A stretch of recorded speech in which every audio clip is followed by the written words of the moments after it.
ভাবলে শুধু বাপের ঘরে ডিংলা ফুলটা দেখা নিয়েছিলি, না না না না ডিংলা ফুল নাই, ডিংলাটা দেখা নিয়েছি। তারপরে ডিংলা ফুল ডিংলাটা দেখা নেবো।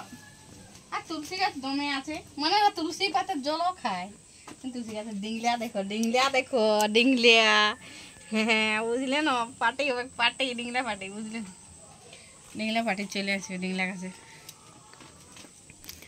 তোমরা আরো কিছু দেখাচ্ছি।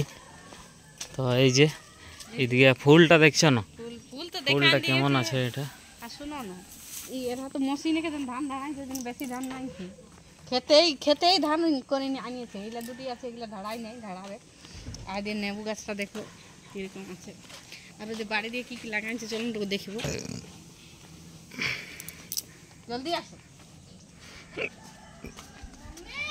হ্যাঁ আরে আরে আসব আর কোনো এ বন্ধুরা, কি রে আছি আছি কি বাইরে 2 মিনিটের জন্য বাইরে চলে ভাই।